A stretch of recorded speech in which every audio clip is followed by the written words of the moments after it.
So the government is weighing up a digital ID scheme dubbed the Brit Card, a brainchild of Tony Blair's institute, to tackle what they say is illegal migration and welfare fraud. It would, apparently, confirm people's rights to live, work and claim benefits in the UK. But could it just stop small boats?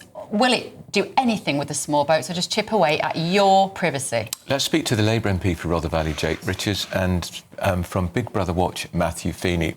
Jake, I know you're a big supporter of this. Tell us why. Look, I think it's one way in which we can add a further mechanism by which to tackle illegal migration. It's by no means going to solve it all overnight. I don't think anyone is pretending that it could. But we know that illegal working is one of the main drivers of illegal migration. And this is a mechanism by which it would help enforcement clamp down on that. But you're already supposed to have papers, Jake. You're already supposed to have the right to work here. So this will be no different. Well, the digitalisation of it makes it simply easier for enforcement people to check whether people have the rights to work here, whether people have the rights to access public services. And a lot of your viewers and my constituents and myself, one of the big concerns about illegal migration is the fact that people come over here, don't have the right to access services and are doing so. So anything in my mind that would help the authorities clamp down on that is a good thing. At what cost to the free, law-abiding individual in this country? Matthew Feeney from Big Brother Watch, what is that cost, potentially? Well, the cost is very significant. We should be absolutely clear about what we're talking about, which is this would be a mandatory and universal ID scheme for millions of law-abiding citizens and visitors in this country. And I think it's very important to clarify that this is the infrastructure required for mass surveillance, and even the paper that Labour Together put out notes that every identity check used with this new system would send metadata to the Home Office. And it's all well and good to say that this would help crack down on illegal immigration or cut down on benefit fraud. But it's very important to keep in mind that this kind of ID scheme can be used for all sorts of things in the future that are not envisioned at the moment. And it is up to the government to make a case for why this would be effective. Keep in mind, a lot of illegal immigrants are already skirting around the requirements for employment, for benefits. It's unclear to me why a mandatory app on a smartphone would make a significant dent in that.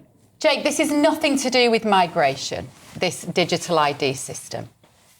Let me give you an example. So during the pandemic, I didn't have the COVID vaccine. Therefore, I didn't have the vaccine passport on my phone. Therefore, there were aspects of normal life going to a restaurant that I couldn't do. You are going to make that sort of threat to the individual permanent. I just disagree with you on that, Bev. Look, there are definitely concerns about how we use our data, how we share our data every day. We do more and more with the private sector, with private companies and with government already. What this scheme is about is trying to use that data as effectively as possible. But I accept and agree with the representative from Big Brother Watch. There are concerns about this and it has to be done in a very careful way. And those privacy concerns have to be addressed. And I'm not calling for this to happen overnight. I'm not calling for it to be mandatory. I know that others are. I'm not. I think that we have to do this very carefully indeed. And I accept a lot of the worries that you've put forward.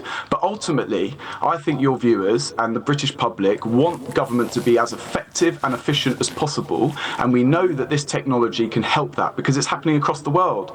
And in Estonia, for example, perhaps the world leader in this area, actually their data privacy and data control issues are addressed by this because the citizen themselves has overall control about what data they share, how it's accessed and how it's used via a single point. At the moment, we have over 200 means of engaging with the public sector and government, different logins, different papers, an NI number, a health number. This is a way of simplifying it, which I think can actually help address privacy concerns rather than hinder it. Let's change that word simplify to centralise, Matthew, because that means the government having access at a push of a button to all your personal data. It will be the state, the information that, as we've just heard there from Jake, it will be HMRC, tied to the NHS, tied to your driving status, your health status. It is the stuff of nightmares. And anything pushed through under the auspices of convenience, we need to be really, really vigilant about, don't we? Yes, I think so. And it's important to keep in mind that those who are supporting this sort of scheme have a difficult balancing act, which is in order to be more effective, it's going to have to gather more data. So it's fine for the government to push for this efficiency argument. But number one, I'm not very convinced that the government has a very good track record of being very efficient with new technologies. Public sector productivity has been flat for basically over a decade at this point.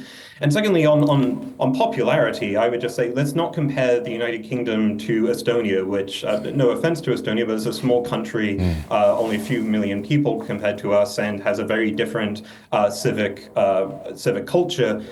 We don't in this country give up civil liberties because of opinion polls or surges in popular opinion. We wouldn't treat our right to jury trial like this, or our right to vote like this, or freedom of speech like this.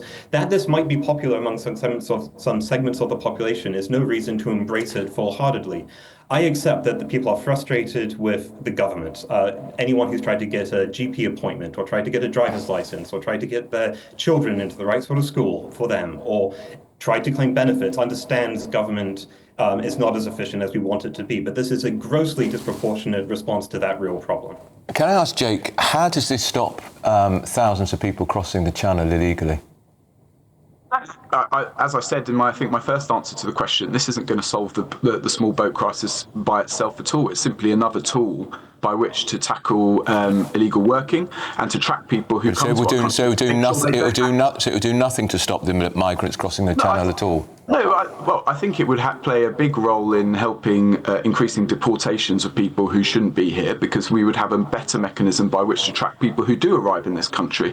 At the moment, deportations are up significantly under this government. That's a good thing. There's a lot more work to do in it, and I think this again is just another tool by which it would help border enforcement. How do you feel about privacy, Jake?